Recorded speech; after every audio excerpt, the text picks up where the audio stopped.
नमस्कार भागवत प्रेमियों, भाइयों एवं बहनों। आत्मा को यह शरीर बंधन में रखता है। शरीर जड़ है, आत्मा चेतन है, किंतु जड़ चेतन की यह ग्रंथि असत्य है, गलत है, क्योंकि चेतन को जड़ वस्तु किस प्रकार बांध सकती है। यह ग्रंथि असत्य होने पर भी जिस तरह स्वप्न हमें रुलाते हैं, वैसे ही यह हमें भी रुलाती है। तात्विक दृष्टि से देखें तो हम यह नहीं कह सकते कि जड़ शरीर चेतन आत्मा को बांध कर रख सकता है। चेतन आत्मा को जड़ शरीर बंधन में नहीं रखता। आत्मा शरीर से भिन्न है, यह बात सभी जानते हैं, किंतु इसका अनुभव बहुत कम लोग कर पाते हैं। सुखदेव जी कहते हैं, हे राजन, तुम जो प्रश्न करते हो वैसे ही प्रश्न विदुर जी ने मैत्र जी से भी पूछे थे।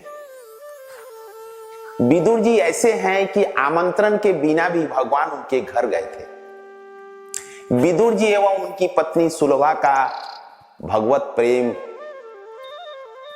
परीक्षित ने कहा कि विदुर जी और मैत्रेय जी का मिलन कब हुआ, वह मुझे बताइए। सुखदेव जी कहते हैं कि आमंत्रण पाए बिना ही भगवान विदुर के घर गए थे। उस प्रसंग की बात पहले बताता हूं। धृतराष्ट्र ने पांडव को लक्षागृह में जला देने का प्रयत्न किया था।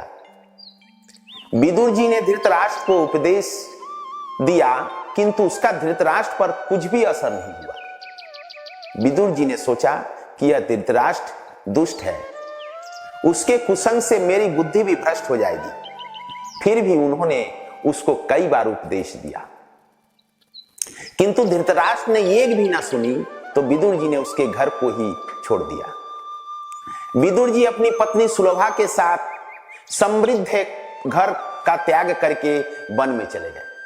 वनवास के बिना जीवन में सुवास नहीं आ सकता, इसलिए तो पांडव ने और भगवान रामचंद्र जी ने भी वनवास लिए थे। विदुर जी तो पहले से ही तपस्वी थे, जीवन बिताते थे, भगवान का कीर्तन करते थे।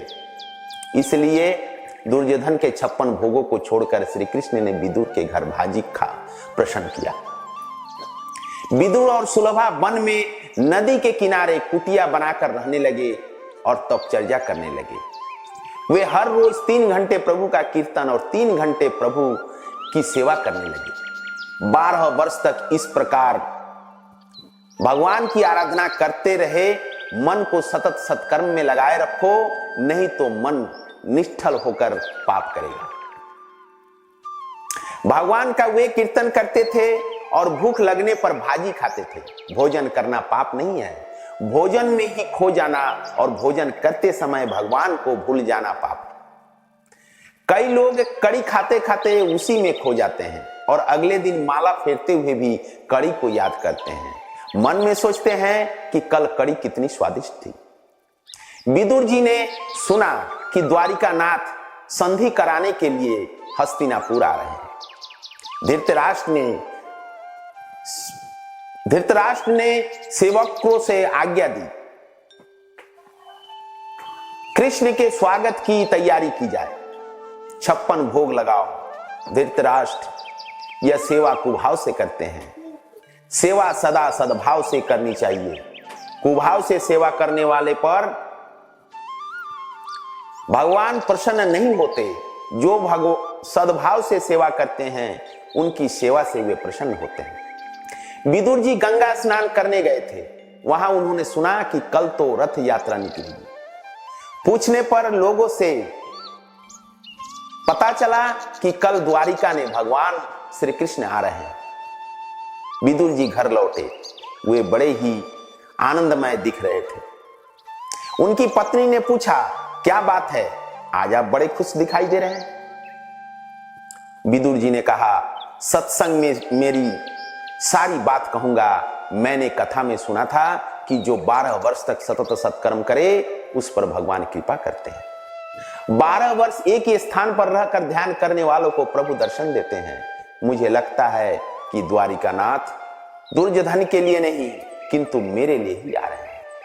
सुलभा ने कहा कि मुझे स्वप्न में रथ यात्रा का दर्शन हुए थे, वह स्वप्न सच होगा। 12 वर्षों से मैंने कभी अन्न नहीं खाया। विदुर जी कहते हैं कि देवी तुम्हारी तपचर्या का फल मिलेगा, कल परमात्मा के दर्शन होंगे। सुलभा देवी ने विदुर जी से पूछा कि आपका प्रभु के साथ कोई परिचय भी है? विदुर जी ने कहा कि जब मैं कृष्ण वंदन करता हूं तो वे मुझे चाचा कहकर पुकारते हैं। मैं तो उनसे कहता हूं कि मैं तो अधम हूं, आपका दशानुदास हूं, मुझे चाचा मत कहो। जीव जब नम्र होकर प्रभु के शरण में जाता है तो ईश्वर उसका सम्मान करते हैं। सुलभा के मन में एक ही भावना है कि ठाकुर जी मेरे घर पर भोजन करे और मैं उन्हें प्रत्यक्ष निहारूं।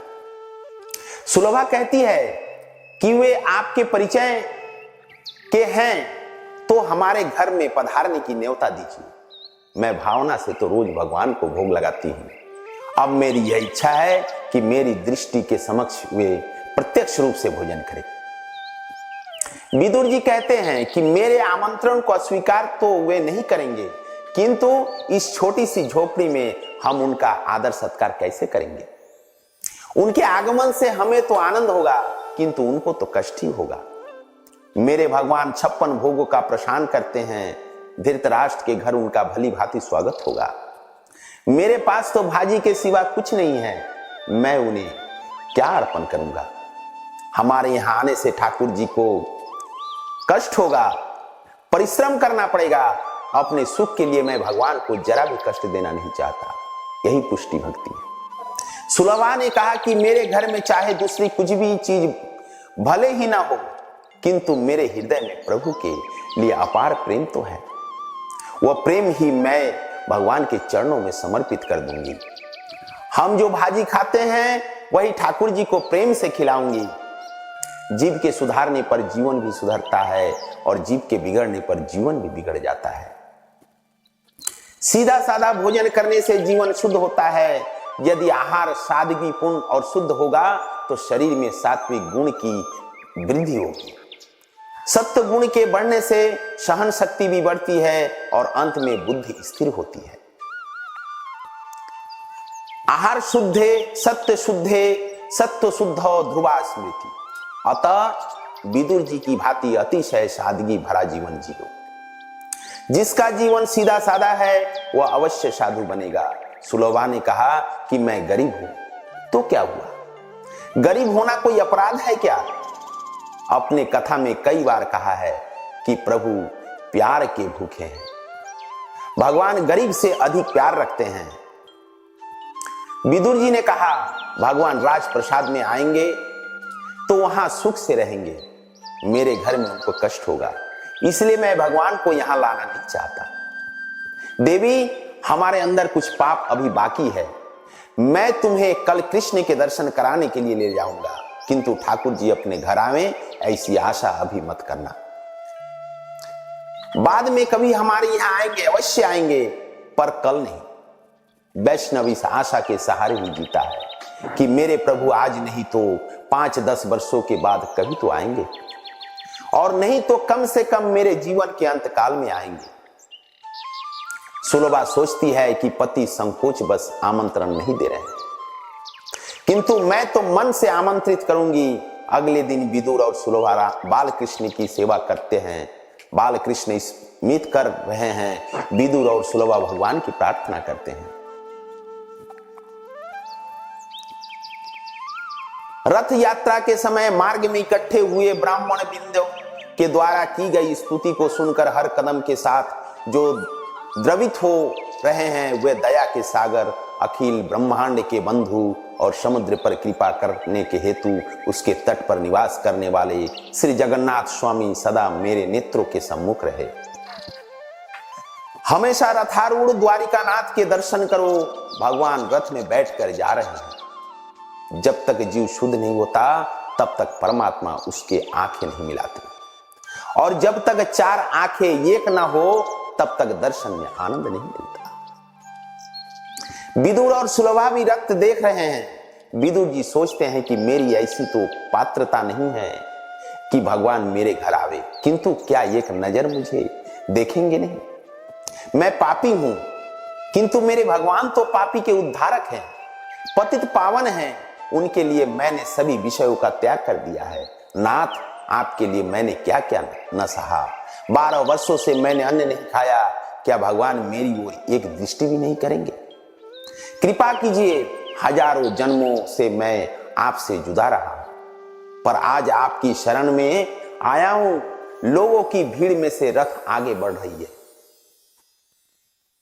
प्रभु की आंखें तो नीचे की ओर देख रही हैं, लेकिन विदुर सुलभा ने दर्शन किए। श्री कृष्ण ने भी विदुर चाचा को देखा। विदुर कृतार्थ हो गए कि चलो मेरी ओर भी भगवान ने दृष्टि की। भगवान का दिल भी भर आया, दृष्टि प्रेम से आर्द्र हो गई। भगवान ने सोचा, मेरे विदुर न जाने कब से मेरी इंतजार कर रहा है। सुलभा को लगा कि मेरे प्रभु मेरी ओर देखकर ही हंस रहे थे। मेरे प्रभु ने मेरी ओर देखा। भगवान जानते हैं कि मैं विदुर की पत्नी हूं, इसलिए उन्होंने मुझ पर दृष्टिपात किया। प्रभु ने दृष्टि से ही विदुर जी से कहा कि मैं आपके घर आऊंगा, किंतु अति आनंद में डूबे हुए सुलभा विदुर जी भगवान का संकेत समझ ना पाए। कृष्ण हस्तिनापुर गए। वहां धृतराष्ट्र और दुर्योधन प्रभु के स्वागत के लिए 1 महीने से तैयारी कर रहा था। प्रभु का आगमन हुआ। प्रभु ने धृतराष्ट्र दुर्योधन को बताया कि मैं द्वारिका के राजा के हैसियत से नहीं, अपितु पांडव का दूत बनकर आया हूं। पांडव का नाम सुनते ही दुर्योधन ने भगवान का अपमान कर दिया। दुष्ट दुर्योधन ने भगवान का अपमान करते हुए कहा कि भीख मांगने से राज्य नहीं मिलता। सुई की नोक रखी जा सके इतनी भूमि मैं भी पांडव को नहीं दूंगा। मैं युद्ध के लिए तैयार हूं। उसने श्री कृष्ण के एक न मानी। संधि कराने के प्रयत्न में श्री कृष्ण सफल न हो सके। धृतराष्ट्र ने भगवान से कहा कि इन भाइयों के झगड़े से आप दूर ही रहे। आपके लिए 56 भोग तैयार है, आराम से भोजन कीजिए। श्री कृष्ण ने कहा कि तुम्हारे घर का अन्न खाने से तो मेरी भी बुद्धि भ्रष्ट हो जाएगी। पापी के घर का अन्न खाने से किसी भी व्यक्ति की बुद्धि भ्रष्ट हो सकती है। 56 प्रकार की खाद्य वस्तु भगवान के लिए तैयार की गई थी, किंतु फिर भी उन्होंने खाने से इनकार कर दिया। अन्य राजाओं के यहां जाने से भी इनकार कर दिए, किंतु कृष्ण ने तो उनको और सभी ब्राह्मणों को भी निराश कर दिया। द्रोणाचार्य ने तब पूछा कि आप सभी के आमंत्रण से इनकार कर रहे हैं, तो फिर कहां जाएंगे? भोजन का समय हो गया है, कहीं ना कहीं भोजन तो करना ही पड़ेगा। यदि दुर्योधन के यहां भोजन करने में आपको कोई इतराज है तो आप मेरे घर चलिए। भगवान ने उनसे भी इनकार कर दिया और कहा कि मेरा एक भक्त गंगा किनारे पर विराजमान है, मैं उसी के घर जाऊंगा। द्रोणाचार्य समझ गए कि हम वेद शास्त्र संपन्न ब्राह्मण आज हार गए। धन्य है विदुर जी। भगवान ने सोचा कि विदुर जी दीर्घ काल से ही मेरी प्रतीक्षा कर रहे हैं, तो मैं आज उनके पास ही चला जाऊं। इस तरह विदुर जी सोच रहे हैं कि मैं अभी तक अपात्र ही रह गया हूं, अतः भगवान मेरे घर नहीं आते। आज सुलभा का हृदय भी बड़ी कातरता और आर्द्रता से सेवा कर रहा है। वो भगवान से प्रार्थना कर रही है कि मैंने आपके लिए सर्वस्व त्याग कर दिया है, फिर भी आप नहीं आ रहे हैं। गोपियां सच कहती है कि कन्हैया के पीछे जो लग जाए उसी को वह रुलाता है। आपके लिए मैंने संसार सुख को त्याग दिया, सर्वस्व आपके चरणों में रख दिया, फिर भी मेरे घर आपका आगमन क्यों नहीं हो रहा है? कीर्तन भक्ति में श्री कृष्ण को अति प्रिय है। सूरदास जी भजन करते हैं तो श्री कृष्ण आकर उनके हाथ में तंबूरा देते हैं। सूरदास जी कीर्तन करते हैं और कन्हैया सुनता है। नाहा बसामी वैकुंठे जोगिना हृदय न च मद भक्त यत्र गायंती तत्र तिष्ठामि नारद। भगवान नारद से कहते हैं कि न तो मेरा वैकुंठ में वास है, न तो जोगियों के हृदय में। मैं तो वहीं पर रहता हूं जहां मेरा भक्त प्रेम से आर्द्र होकर मेरे कीर्तन करता है। झोपड़ी में विदुर सुलभा भगवान के नाम का कीर्तन कर रहे हैं, किंतु वे नहीं जानते कि वे जिसका कीर्तन कर रहे हैं वह आज साक्षात उनके द्वार पर खड़ा है। मनुष्य का जीवन पवित्र होगा तो भगवान बिना आमंत्रण पाए ही उसके घर आएंगे। जो परमात्मा के लिए जीता है उसके घर परमात्मा स्वयं आते हैं। नमस्कार।